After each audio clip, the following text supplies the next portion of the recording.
ಅದಕ್ಕಿಂತ ಕನಕದಾಸರು ಹೇಳೋರು ಕುವೆಂಪು ಅವರು ಹೇಳಿದ್ದು ಸರ್, ಕನಕದಾಸರು ಹೇಳೋರು ಅದಕ್ಕೆ ಬಸವಣ್ಣವ್ರು ಏನ್ ಹೇಳಿದ್ರು ಗೊತ್ತಾ? ಇವನಾರವ ಎಂದು ಎನಿಸದಿರಯ್ಯ, ಇವ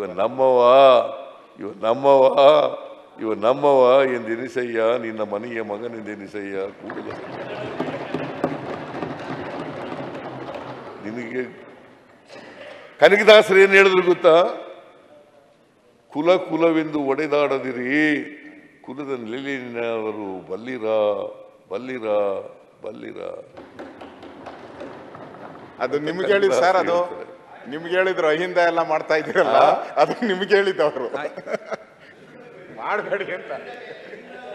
ಈಗ ಜಾತಿ ರಹಿತವಾದಂತ ಸಮಾಜ ಆಗ್ಬೇಕು ಅಂತ ಕನಕದಾಸರು ಹೇಳಿದ್ರು.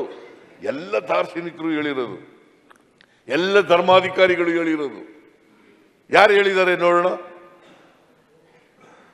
ಯಾರು ಹೇಳಿದ್ದಾರೆ ಅಂತಂದ್ರೆ ಪಟ್ಟಭದ್ರ ಹಿತಾಸಕ್ತರು ಮಾತ್ರ ಹೇಳಿರೋದು.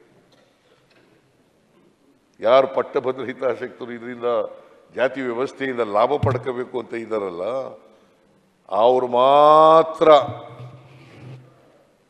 ಜಾತಿ ಬಗ್ಗೆ ಧರ್ಮದ ಬಗ್ಗೆ ಅದನ್ನು ಪ್ರತಿಪಾದನೆ ಮಾಡ್ತಕ್ಕಂಥವ್ರು ಅವ್ರು ಮಾತ್ರ.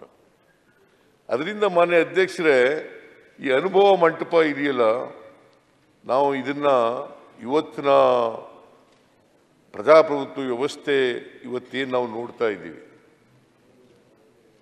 By the people, of the people, for the people ಅಂತ ನಾವೇನು ಕರಿತೀವಿ, ಪ್ರಜಾಪ್ರಭುತ್ವನ ಜನರಿಂದ ಜನರಿಗೋಸ್ಕರ ಜನರಿಗಾಗಿ, ಜನರಿಂದ ಜನರಿಗೋಸ್ಕರ ಜನರಿಗಾಗಿ ಈ ಪ್ರಜಾಪ್ರಭುತ್ವ ನಾವು ಒಪ್ಕೊಂಡಿದ್ದೀವಿ. ಇವತ್ತು ಪ್ರಜಾಪ್ರಭುತ್ವ ಒಪ್ಕೊಂಡು ಅದರ ಆಧಾರದ ಮೇಲೆ ಇವತ್ತು ನಮ್ಮ ಸರ್ಕಾರಗಳು ಸ್ವಾತಂತ್ರ್ಯ ಬಂದ ಮೇಲೆ ನಡ್ಕೊಂಡು ಬರ್ತಾ ಇದ್ದಾವೆ. ಈ ಪ್ರಜಾಪ್ರಭುತ್ವದ ವ್ಯವಸ್ಥೆ ಬಸವಾದಿ ಶರಣರ ಕಾಲದಲ್ಲೇ ಇತ್ತು. ಅದನ್ನೇ ಇವತ್ತು ನಾವು ಅನುಭವ ಮಂಟಪ ಅಂತ ಹೇಳೋದು. ಆಗ್ಲೇ ಪಾರ್ಲಿಮೆಂಟ್, ಇವತ್ತಿನ ನಾವು ಪಾರ್ಲಿಮೆಂಟ್ ಅಂತ ಕರಿತೀವಲ್ಲ, ವಿಧಾನಸಭೆ ಅಂತ ಕರಿತೀವಲ್ಲ, ವಿಧಾನ ಪರಿಷತ್ ಅಂತ ಕರಿತೀವಲ್ಲ, ಇದನ್ನೇ ಅನುಭವ ಮಂಟಪ. ಅದರ ಅಧ್ಯಕ್ಷರಾಗಿದ್ದವ್ರು ಯಾರು? ಈಗ ನಿಮ್ಮ ಸ್ಥಾನ ಇದೆಯಲ್ಲ, ಕೂತ್ಕೊಂಡಿದ್ದೀರಲ್ಲ ನೀವು, ಅಲ್ಲಮ ಪ್ರಭು ಅತ್ಯಂತ ತಳ ಸಮುದಾಯಕ್ಕೆ ಸೇರಿದಂಥವರು ಅದರ ಅಧ್ಯಕ್ಷರಾಗಿದ್ರು. ದೊಡ್ಡ ಜ್ಞಾನಿ ಅವರು ಅಧ್ಯಕ್ಷರಾಗಿ ನಿಮ್ಮ ಪೀಠದಲ್ಲಿ ಅವ್ರು ಕೂತಿರ್ತಿದ್ರು. ಆಗ ಅಲ್ಲಮ ಪ್ರಭು ಅವರು ಕೂತಿರ್ತಿದ್ರು. ಅದನ್ನ 812ನೇ ಶತಮಾನದಲ್ಲಿ ಬಸವಾದಿ ಶರಣರು ಇದ್ದದ್ದು. ಅದನ್ನ ನಾವು ಇವತ್ತು ಸ್ವಾತಂತ್ರ್ಯ ಬಂದ ಮೇಲೆ ಇವತ್ತಿನ ಆಧುನಿಕ ಭಾರತದಲ್ಲಿ, ಆಧುನಿಕ ಜಗತ್ತಿನಲ್ಲಿ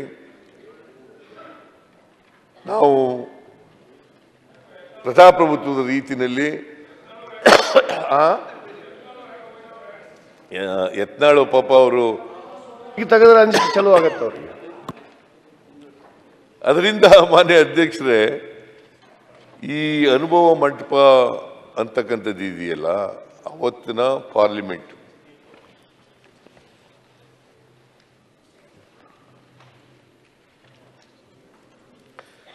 ಈ ಅಲ್ಲಂ ಪ್ರಭು ಯಾವ ಜಾತಿಗೆ ಸೇರಿದವರು ಅನ್ನೋದ್ರ ಬಗ್ಗೆ ಸ್ವಲ್ಪ ವಿವಾದ ಇದೆ. ನಟವರ ಜನಾಂಗದವ್ರು ಅಂತ ಹೇಳ್ತಾರೆ ಸರ್, ನಟವರ ಜನಾಂಗದವ್ರು ಅಂತ ಯಾರಿಗೂ ಗೊತ್ತಿಲ್ಲ ಸರ್, ಯಾರಿಗೂ ಗೊತ್ತಿಲ್ಲ. ಸುಮ್ಮನೆ ವಿವಾದ ಇದೆ ಅಂತ ಹೇಳಿದೆ ನಾನು. ಪ್ರಭುಗಳು ಎಲ್ಲಿಂದ ಬಂದರು ಹೇಳಪ್ಪ, ಇಲ್ಲಿ ಜಾತಿ ಯಾರಿಗೂ ಗೊತ್ತಿಲ್ಲ. ಆಯ್ತು, ಮತ್ತೆ ಸಾಮಾನ್ಯವಾಗಿರ್ತಕ್ಕಂಥ ಬೆಲ್ಲದವರು ಭಾಳ ಪ್ರಸಿದ್ಧ ನಾಡಿನಿಂದ ಬಂದವರು, ಧಾರವಾಡದಿಂದ ಬಂದವರು. ಅನುಭವ ಮಂಟಪ ಆಗಲಿ ಬಸವಣ್ಣ ಆಗಲಿ ಅವ್ರ ಬಗ್ಗೆ ಅತ್ಯಂತ ದೊಡ್ಡ ಸಂಶೋಧನೆ ಹಾಗೂ ಪ್ರಕಟಣೆ ಆಗಿದ್ದು. ಜಗತ್ತಿಗೆ ಬಸವನನ್ನು ಇವತ್ತು ಯಾರಾದರೂ ಪರಿಚಯಿಸಿದರೆ ಅದು ಧಾರವಾಡ ಕರ್ನಾಟಕ ವಿಶ್ವವಿದ್ಯಾಲಯ.